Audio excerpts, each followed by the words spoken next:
Alright, what's up guys? My name is Zach, and for the last 7 days, I've been driving the 2025 Volvo V60 T8 Polestar engineered. Up front is a 2.0 liter turbocharged inline-4, as well as a plug-in hybrid system, and down below is an 8-speed automatic transmission. Now, I am super excited to be making this video because I can't hide it.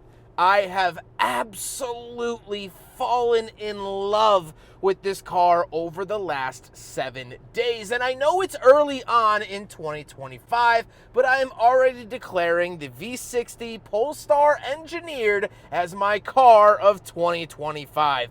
That's how dang good this car is. You could submit your car to zackpradel.com/submit if you would like it reviewed here on the channel. But let's get back to that drivetrain. Well, altogether it makes 455 horsepower. Now that isn't anything new that we've seen here on the channel. The XC90 and the S60 Recharge that we drove last year had the same powertrain at the same power number. But it's now in the V60 in a station wagon, which has been scrumptious. Like I said, that powertrain is comprised of the 2-liter turbo, which is great. It spools up very quickly, and honestly, the whole time I've been driving it, I've never wanted a V6 or V8. You just don't need it. The power is always there. But then you pair the plug-in hybrid system with it, which offers you some driving mileage on electric only. I'll put the estimate up on the channel because it's been freezing cold this week, so I can't really gauge the battery life that well. It's been in the single digits for temperature, so that just wouldn't be fair, but this is how far you could drive on a full charge. Like I said, paired to it is an automatic transmission. That's fine. And last but not least, it is all-wheel drive. How does it feel to drive the V60 Polestar engineered? It's amazing. This car glides down the road. And like I said, I'm not in any need of a V6 or any larger engine, and it's so effortless to drive at high speeds. Do you remember as a kid in the local swimming pool where you would go up against the wall and you would scrunch down as much as you could and then extend your legs and shoot off from the wall and you would glide through the pool with ease? That's what it feels like to drive this car on the highway. Passing power is always available. I never felt like it needed anything more. I felt free. I felt like an eagle swooping down a mountain looking for prey. That's what it's like to drive this car. Blind spots, not awful, not great either. It is a station wagon. It's a relatively long car, but the steering feel is great. The acceleration, the throttle, everything about the driving feel of this car is fantastic. And I've driven this car for over 400 miles, and it's been like that every waking moment. The ride isn't the stiffest in the world. It's also not the cushiest, but it's a nice mix, and I really, really enjoy it. Fuel economy. Fuel economy actually has been pretty decent. I've averaged almost 28 miles to the gallon between city and highway driving, mostly without the battery charged. I don't have a charger at my home, and there isn't one near me, so I haven't charged it up all that much. Now, this car does require premium gas, which is going to cost you a little bit extra at the pump. A full fill-up for me was about $60, but I honestly, genuinely do not care. If I had to stuff live puppies into the gas tank just to make this thing move, I would do it in a heartbeat. With that stuff out of the way, let's talk about the interior because that is where we will find the only downsides. Well, in front of me, I have a completely digital dashboard. I relatively like it. I would have liked a coolant gauge or something of the sort. You get your map in the middle and you can pull up your information and whatnot. It's a little bit clustered, but I got used to it. On the steering wheel, on the left, we have our adaptive cruise control options, and off to the right, we have our voice commands, pages, and skip track and volume off to the right. To the left of the steering wheel, we do have a climate control vent, we have a tailgate release and gas cap release, and moving on to the door, we have one of our many Bowers & Wilkins speakers that we'll talk about in 2 seconds, memory seats, lock and unlock, power mirrors, and power windows. Moving into the center, we have our other Bowers & Wilkins sound system. This is one of the best, if not the best, sound system on the market. I am very happy to report that. And so here's a clip from the outside of the song White Clouds by Decaf, so you can get an idea of how hard the subwoofer works.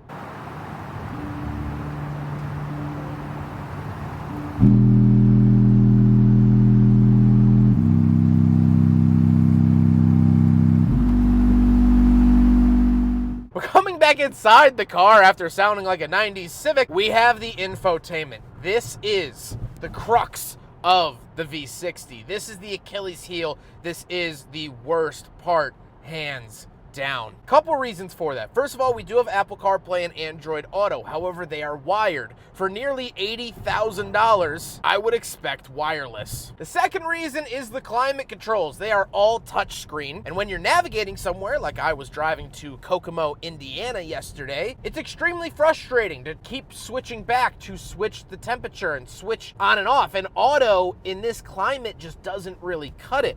So I was switching pages all the time, and then I'd come really close to missing my exit because I was trying to just turn the fan speed on. Now, I understand that you can use voice commands for it, but I hate using voice commands. I don't think voice commands are the answer.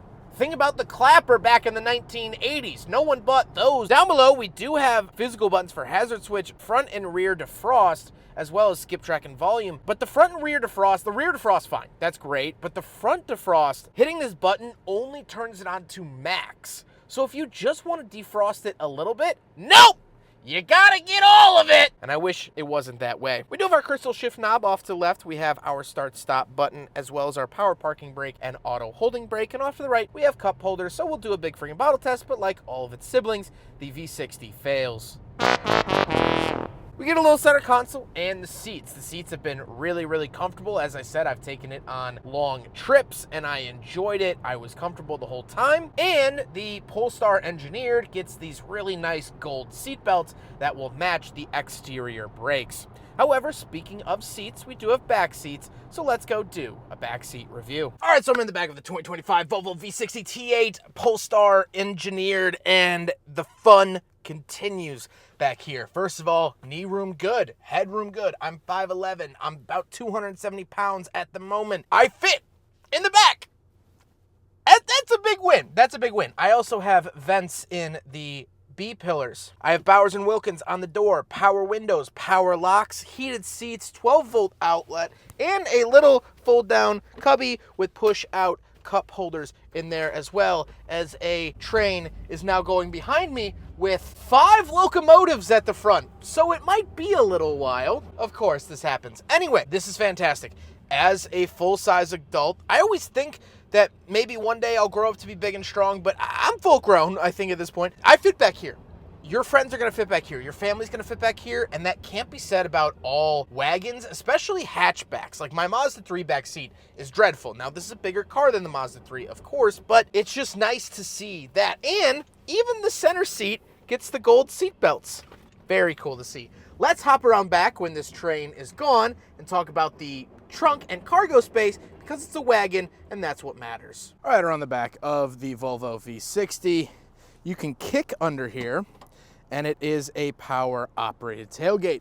Not often found on many hatchbacks or wagons is the power rear tailgate, which does have the kick feature, although it features an XC90, I believe, in the graphic. You can kick down here and it will open and close just like that. So very, very cool. That is just one of those lifestyle things that just makes life easier. There you go. Once we are back here, we do have a 12-volt outlet, which is really nice to see. We can pull this up for some storage, and this is our charger, which I haven't put back yet because I have to charge it yet again. But tons and tons of space back here. We also do get this little pull privacy cover, and I actually, well, my girlfriend found this little table for our front room on Facebook Marketplace, and we said, all right, let's go get it. Not even sure if it was gonna fit in here, but it fit absolutely perfect. Of course, I was a big dumb idiot, and I did not get any footage of it inside the car, but we didn't have to take any legs off or anything like that. Went right into the back, and that is the awesome versatility that at the drop of a hat, we could go pick up furniture in our V60.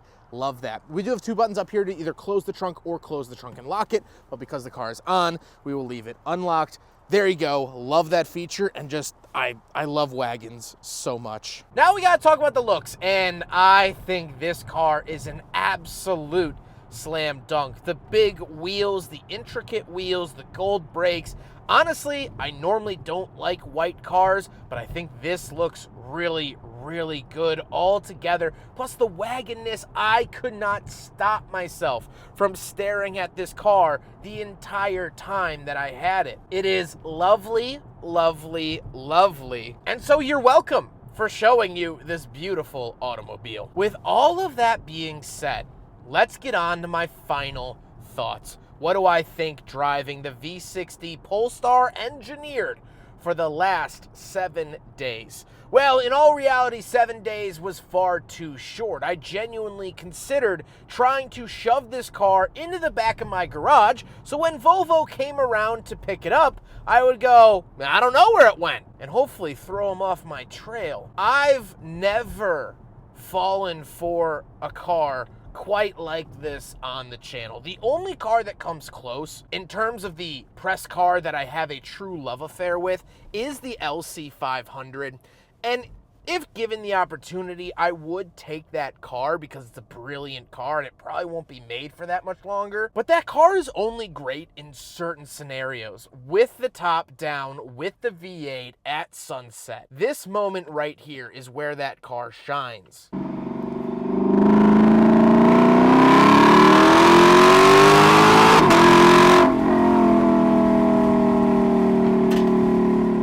The places where this car shines is everywhere. This car fills every corner of a dark room with its eminent light. As I mentioned with the cargo space, I had to go pick up furniture at the drop of a hat. That wouldn't have fit in my Mazda, but we did it here. If I wanted to drive fast on the highway, this car was good for it. Driving in the inclement weather here in Chicago, it had the all-wheel drive. I felt safe, especially with that Volvo badge. It looks so gosh darn good. It's practical, it's sporty, it's fun, it's luxurious. The heated seats and steering wheel are fantastic. This car it's everything. This car does everything. It is everything I want it to be. And that's why it is my car of the year for 2025 and 2026 and it's the best car. Now you're gonna pay for that. Nearly $80,000 is a lot to pay for an automobile. But can you put a price tag on perfection? Can you put a price tag on everything you've ever wanted on four wheels? Yes, you can. It's nearly $80,000. That's the price tag you can put on it. It's so, so, so good. I want one.